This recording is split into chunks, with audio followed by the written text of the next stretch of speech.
Hey guys, what's up? It's me, Thomas. Tonight we're back here with Game Theory. Tonight we got a Bendy in the Dark revival one. Today we got You Are Being Lied To. So, what? I guess we got an unreliable narrator in this case. Which, again, considering the time loop going on in the Bendy universe, yeesh. Though, who's lying? That's the big question. I mean, could be Allison Angel. Maybe. I mean, it's possible. So who's to say? So, how about we figure out who's the liar and see if we can figure out if they're actually the one causing the loop. Is it Jody Drew or someone else?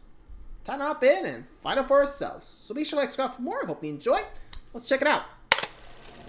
Joey, what is this place? The studio. Feels wrong. These monsters. Never mind all that. There's a little story you need to hear. You ready? Yes. Here we go.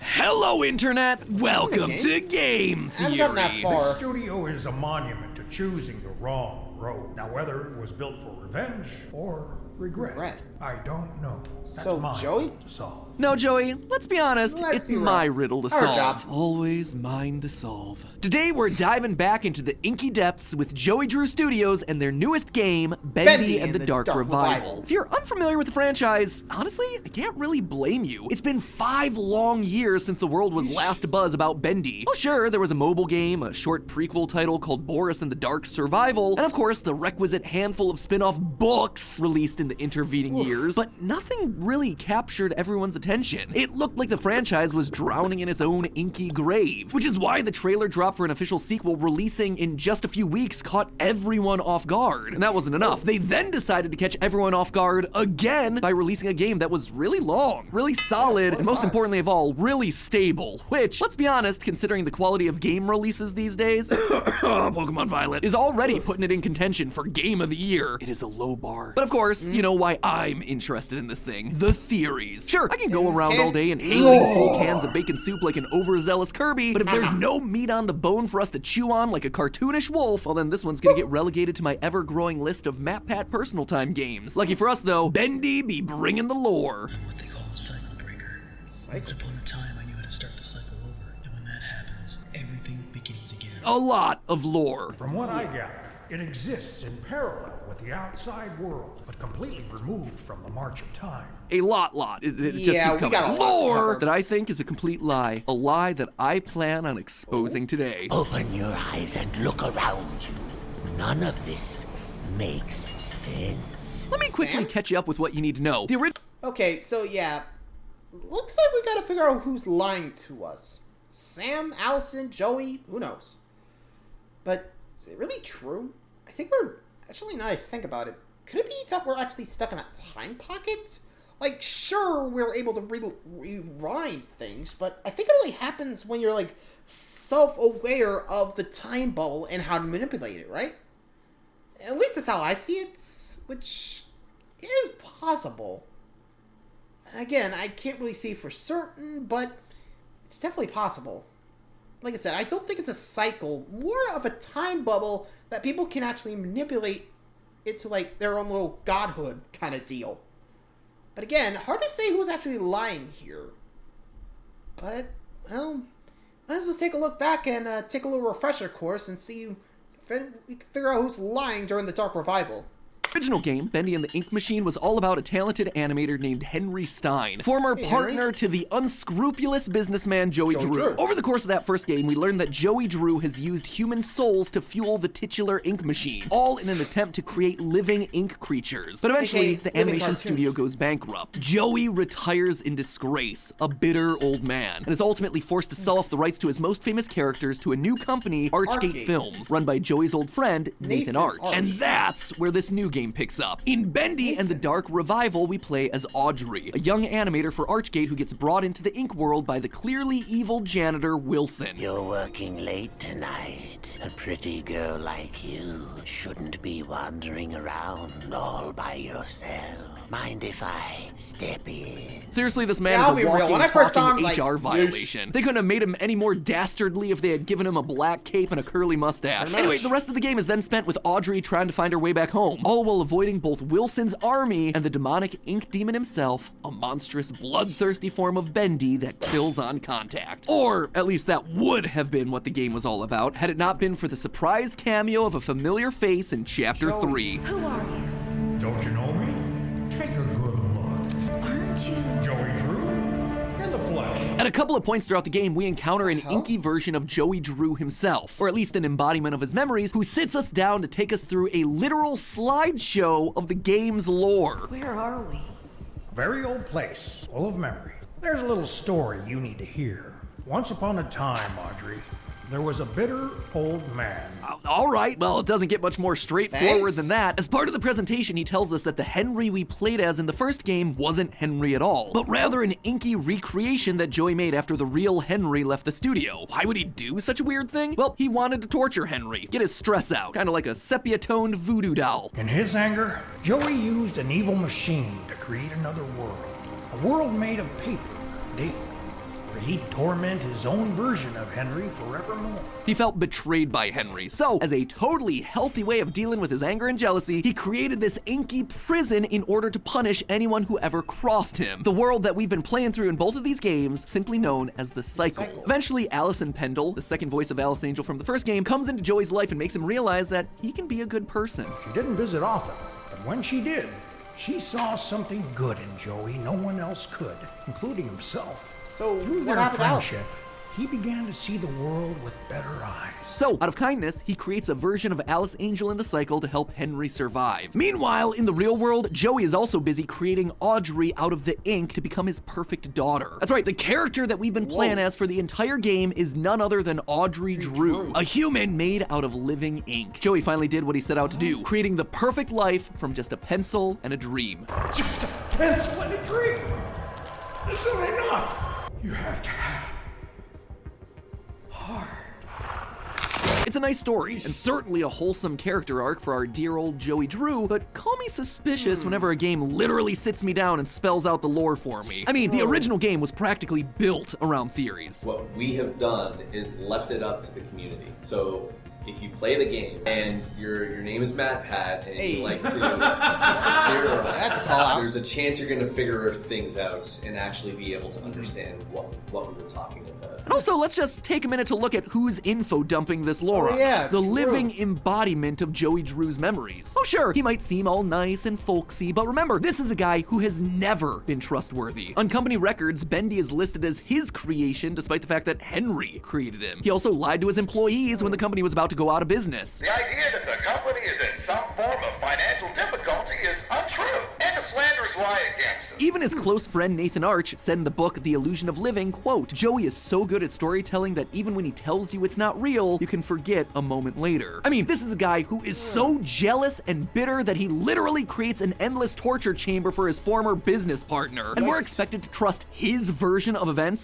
that make him seem like some sort of benevolent family man? No, I don't think so. So I started to dig around in Joey's story. And let me tell you, there's evidence hidden all around the cycle proving that Joey's version of events is a lie. A lie that throws into question everything that we know about the main character, Audrey. The true story of Bendy and the Dark Revival is one that Joey doesn't want you to know about. So grab yourself a pencil, a dream, and probably something to write on too. Just try not to get any corrupted ink on the carpets, all right? Just got them all washed. Yeah. Speaking of things that you can wash, this is your final reminder that Theoryware holiday merch is available right now. And you have got to order it in the next few days if you hope to get it before the holidays. That includes our Mad Theorist plasma ball, the 4-channel candle set, and of course, the super snuggly Dreamwave blanket. All of these items are on their final couple of units, and since they're custom made, it's not like I can just go over to the ink machine and print up a new batch. So once these puppies are gone, they're gone for good. So if you want them, you know what to do. Head on over to theoryware.com or click the link down in the description below, because the last thing you want is to live with the regrets of actions you didn't take, because then you're gonna fund yourself an ink machine to create a cyclical torture chamber where you live out the regrets of all those past actions, and the next thing you know, you're starring in an indie horror game and it's spinning off into a series of books, and no one is gonna appreciate those books. Just saying. So save yourself the trouble, order if you're interested. All right, back to Bendy. Right. Let's start by let's disproving move what on Joey to Drew the tells us, starting with the timeline of events. Joey claims that Allison Pendle walked into his life and changed everything, giving him a new lease on life and in turn prompting him to help Henry within the cycle. Except we know that that can't be true. The dates don't line up. Allison joined Joey Drew Studios sometime in the 1930s. That means that the cycle would have been created prior to that date. Why is that a problem? Well, it's because we have evidence that shows Henry begins his cycle in 1963. This is thanks to a letter that we get right at the start of Bendy and the Ink Machine, inviting Henry back to the studio 30 years after he left the company, which thanks to the employee handbook we know was 1930. There's also a calendar in Joey's apartment at the end of chapter 5 in Bendy and the Ink Machine that shows the exact date to be August 31st, 1963. Now, there's speculation out there about whether Joey's apartment and old Joey here in the ending of that game are meant to be part of Henry's cycle, aka part of the fake world that was made by Joey, but even if it is fake, why would you include a calendar from some random date in the future? Just doesn't make a whole lot of sense. Speaking of things that don't add up, what about Allison Angel? Joey is pretty vague about her creation, but he leads us to believe that she was created purely from ink, inspired by Allison Pendle, but not made from Allison Pendle. Except here's the thing, Joey and Allison break off their relationship in 1946. He fires her after she sides with her future husband and gent engineer, Thomas. Joey does keep in touch with Allison, as we see from the letter in his apartment, but he burnt that bridge. She is no longer an angel to him, or even really a friend. So why would he then make an angel to help Henry in the 1960s that was just inspired by her? It doesn't make sense based on the timeline. I suspect that Allison Angel's creation was meant to punish her as well. That instead of her being just an ink creation, he took the original Allison Pendle and used her soul to create Allison Angel. Now he's able to torture her for all eternity, just like he did with Henry. Joey is no...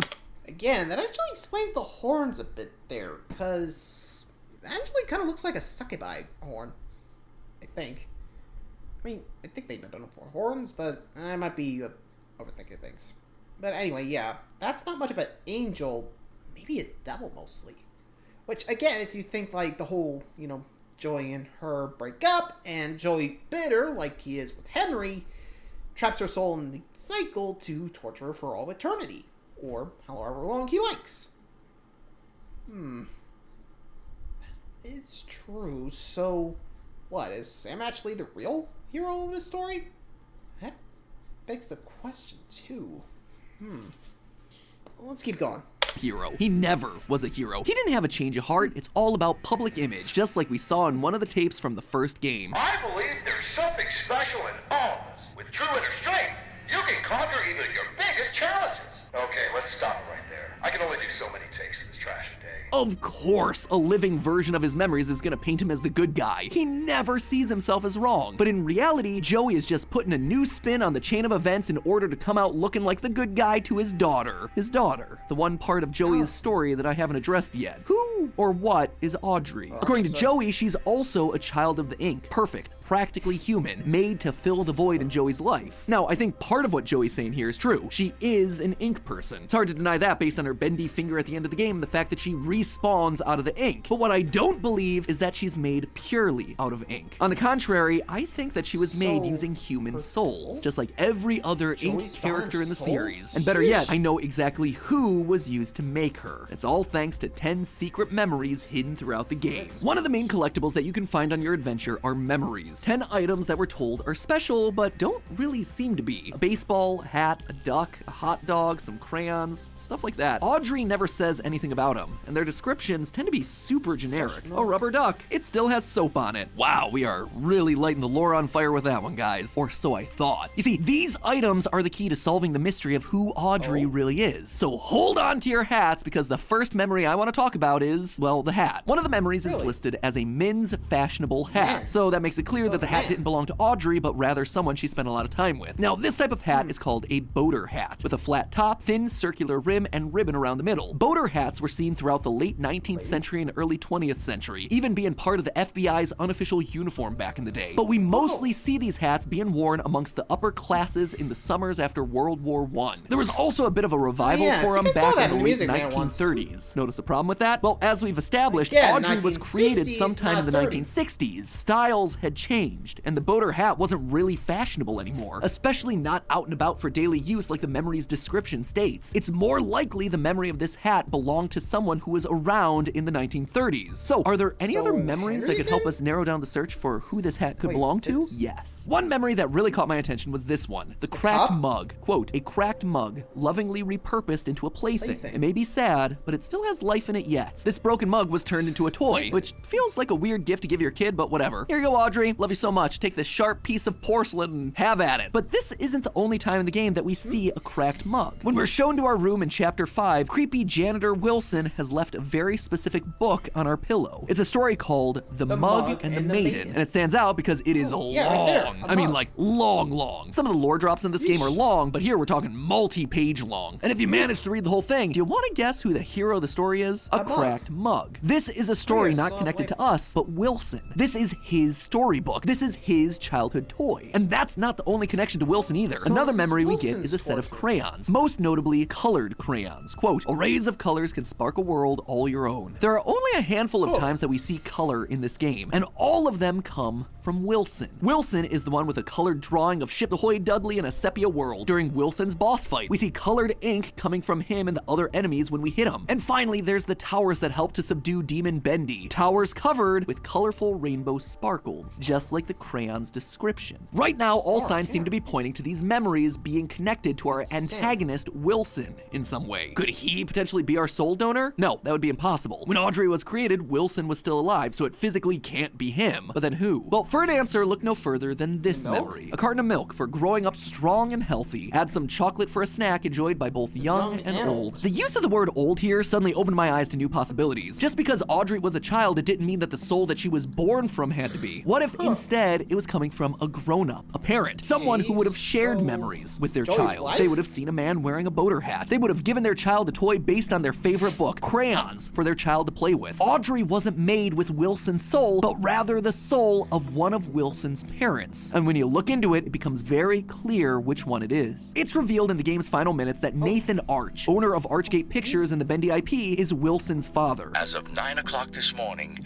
Bendy and all his little cartoon friends now belong to me. This acquisition, according to an article on the Joey Drew Studio Archives, took place in 1972, only a year before the events of the Dark Revival. So the timeline for Nathan being the soul donor doesn't add up. He was still alive at the time. But you know who wasn't? Wilson's mother. In the spin-off title, Boris and the Dark Survival, we get this clip from Joey Drew to Nathan Arch. Hope this reaches you in South America.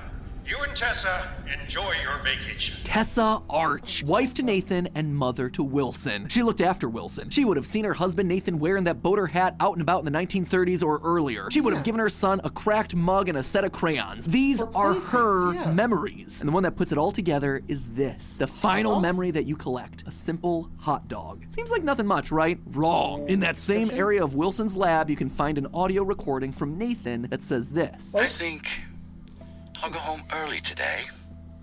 Maybe I'll even pick up a hot dog for Tessa. He brought a hot dog home for Tessa. That was a memory that they shared. A memory that Audrey now shares. In short, when Wilson's trying to kill you at the end of the game, what he's really doing, unintentionally, is trying to kill his own mother. Talk about your awkward Oedipus complex, right? In the end, Joey Drew turned to Nathan, his close friend during the financial collapse of his company. It's been quite a struggle to put this into words, Nathan. Truth is, well, the studio is coming up a little short. If you could lend us the amount I mentioned in my last letter, it would be a big help to me. But inevitably, this never came to pass. Nathan didn't help. Joey Drew Studios fell into bankruptcy, and Nathan picked the company's bones dry. Betrayed once again by someone that he thought was his friend, Joey, in true Joey fashion, did like he did with Henry and Allison before. He threw Tessa Arch into the machine. He turned her into ink. He would tear the Arch family apart in order to create a family of his own. He used Tessa's soul to create Audrey, and then he created a cover story to hide all of his misdeeds. A story that framed him as the good guy. Except now, we know the truth. Once a shyster, always a shyster. Whether you're made of ink or flesh. And see guys, this is why you can't have friends in the entertainment business. But hey, that's just a theory. A game theory. Thanks for watching. And once again, this is your last reminder.